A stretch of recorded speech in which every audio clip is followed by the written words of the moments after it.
everybody, welcome to the show. Welcome to FPL Connect. Yeah, this is the show for the masses of the FPL community. As you know, this is how we just come in and then we compete at that highest level of the Fantasy Premier League game. Oh yes. It's been a while, it's been months.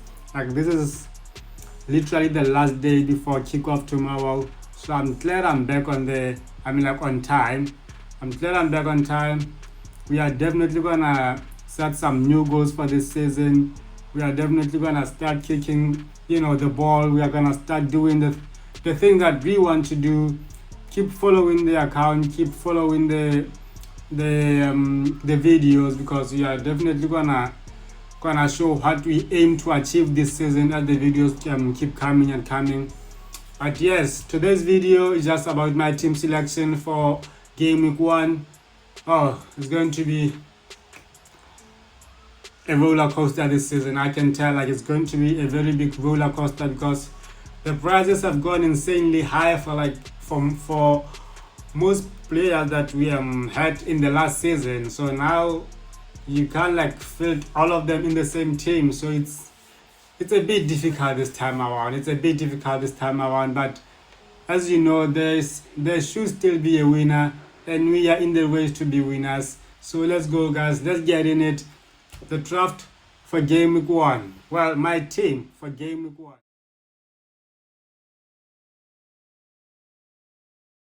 Not wasting any further time, let's dive right into it, guys. As you can see, the name of the team is your worst nightmare. Yes, I'm your worst nightmare. This is how it is. It's a game we are competing. So you've got to feel the name that, okay, this name is not here to play games. No, I'm not here to play games. I'm not here to feed ice cream. I'm here to cause havoc. I'm here to cause you headache. Let's dive right into it. So at the moment, we have 6 million players who have just currently who are registered, actually. Yes, who are registered for the FPL. Last season, I think we had around 10 million players. So at the moment, it's still 6.3 million. We'll see how it goes as time goes on. But we are getting more into the team. As you can see, guys, kickoff is Friday, 16th August, 18:30. So I think that is the UK time. I'm not sure, but either way, that is the time. And then, yes, we still have all our chips. We haven't played any chips. So this time around, there's a mystery chip. I won't even click on it. Well, I haven't done anything really on the site, so I'm not gonna even click on it in case it shows something else. But we will see what it has in store for us. So let's just dive right into the team, guys. So in goal, I have Sals. So Sals is from Nottingham Forest. He costs only 4.5 million. He costs only 4.5 million. And I've had some drafts. I've had a couple of drafts, and in my drafts, the first draft I was with Alisson, and then in my second draft I was very certain that I'm going to go with Alisson Becker. Sorry, the first draft was Ederson. So the second one I was very sure that I'm going to go with Alisson all the way because of the favorable fixtures.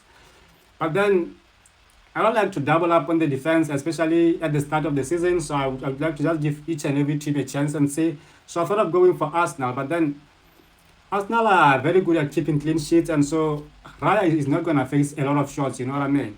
So I thought, you know what, let me go for a keeper that I think will definitely face a lot of shots and has an easier fixture one. So Nottingham Forest have a bit of an easier fixture one, to be honest, compared to another 4.5 goalkeepers, which is Henderson and Flecken.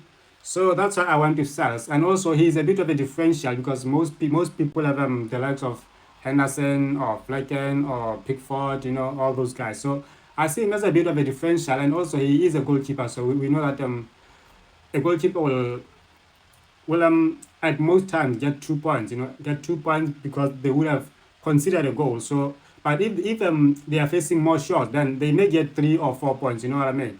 But then in terms of the likes of City, they may face only 2 shots and then concede 1. Then you see that your goalkeeper is not going to get any safe points, you know what I mean?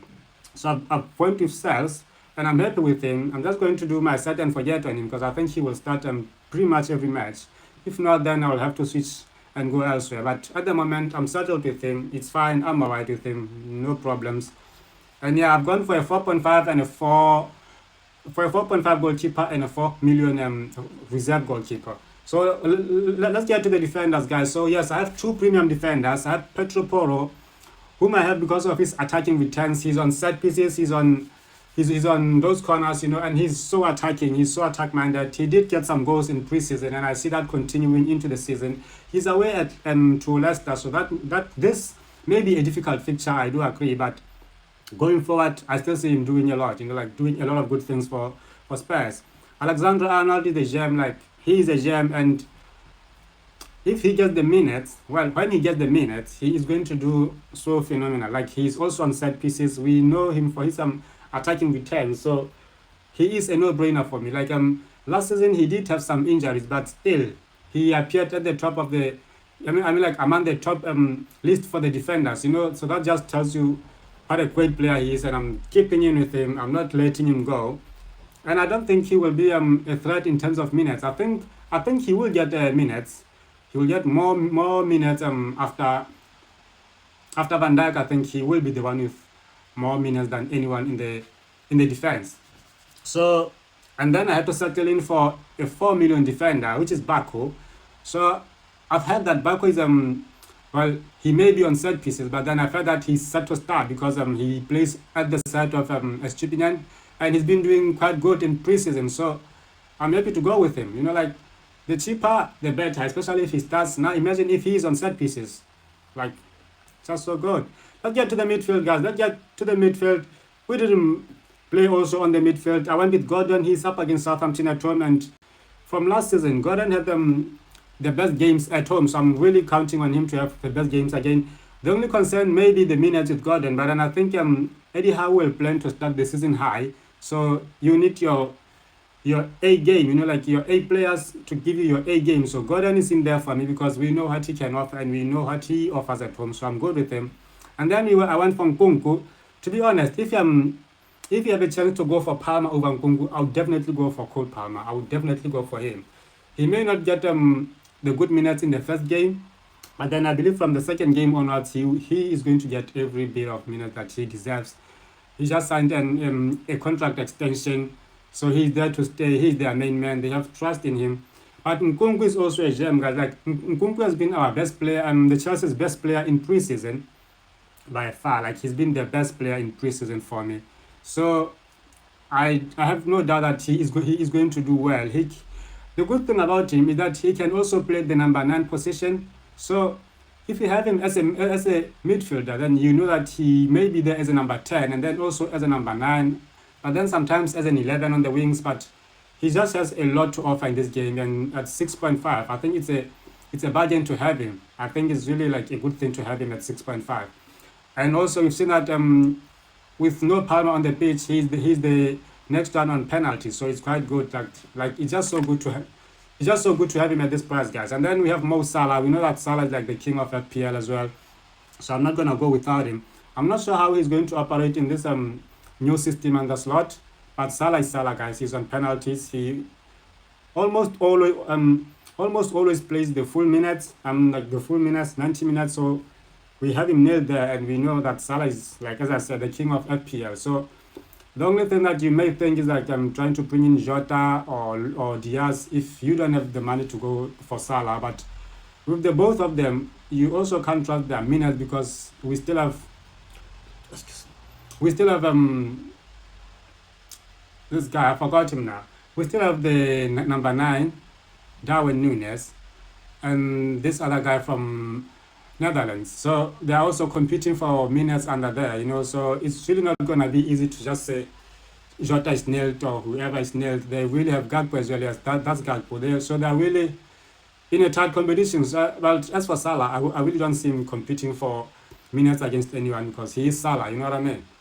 So we are having Rodgers also just to free up my budget, so I had to get him. So to be honest, I was a bit confused. I was so confused or a bit undecided, between Rodgers, Hudson-Odoi, Wilson, or Andreas. I mean, Emil Smith-Rowe or Andreas of Fulham. So I was, a bit undecided between going for a Fulham player or a Nottingham Forest player or Rodgers. I was leaning more towards a Nottingham Forest player, and then I thought, no, I will go for Emil Smith-Rowe. But the fixtures are really not so easy, like they are not as easy as Rodgers fixtures. So also Fulham plays first on Friday, so I feel like it's just a tip for me not to go for them. So I'm not gonna go for them. If you look at Aston Villa, they have pretty good fixtures after game week 2 against Arsenal. They have like a sea of green there, so I'm really hoping that this guy will start both games so that I will know for sure that he is pretty much nailed on for the other games. So I'm happy with Rogers in the team. He's 5 million, so he will save me some minutes. I mean, like some money. If he doesn't play, I can quickly upgrade to Emil Smith Rowe or to Callum Hudson-Odoi or Andreas, or just anyone with 5.5 or 6 million.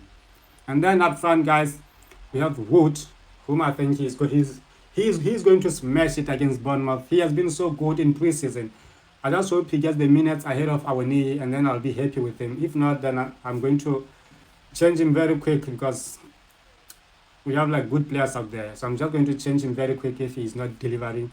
One player that I like, that I've always liked, is Calvin Lewin. I always like that guy. Like I always like him. So if ever this guy doesn't deliver, then I'm definitely going for Calvin Lewin ahead of Moniz or whoever. And then we have Haaland. He's the master of FPL. Like he's the champion for us. He's like the best striker in FPL. He's like the best goal scorer in FPL. He's like the best goal scorer in the league. So you've got to have Haaland. You've got to have Haaland. I know that the team may look okay without him, but then he's like the most consistent as ever if he wants to be. So, and there is no more Alvarez. So he is really not competing for the minutes with anyone at the moment, to be honest. So I'm just gonna stick with the main man and allow him to do his thing. And then we have Isak. To be honest, I have Isak because of his fixtures, and he's my captain at the moment. Because of his lovely fixtures, I think his first 2-3 fixtures are very good. But then I'm planning to switch from him to maybe Watkins after the second game week because, as I've said, Aston Villa has like a green sea of fixtures from game week 3, maybe up until game week 7. So I'm just going to try to switch from Isak to the other guy, which may be Watkins, and then see how we go from there. And then the bench, guys, this is the bench. So on the bench, I've tried to keep it really simple. I think that my differential player on the bench may be Robinson because he's 4.5. So I'm looking forward to seeing him go across and do those crosses. So him and Barco will definitely be changing depending on whom I think has an easier fixture. So, and then in goalkeeper, I have Ward as my second option. I know that he is not going to start for Leicester, but then he's the second best in terms of their goalkeeping department. So I'm happy with him. So Sales will stay in there for me. I thought of doing Sales and Turner, but then Turner is also 4.5 million, so I can't settle for Turner at that price. Is he 4.5 or is he 4? I'm not sure now, but then if he is 4, then I'm going to change Watt and go for Turner, just in case Turner plays and then Sales doesn't play. But at the moment, this is how my team lines up, guys. So if you haven't joined the league, guys, please join the FPL Connect League. It's just going to be blazing hot this year. We've got new additions already, new entries already, and we are going for the kill. It's going to be like very competitive in the league, guys. I'll see you on the next videos. Good luck for tomorrow to everyone who is in the FPL league. Adios.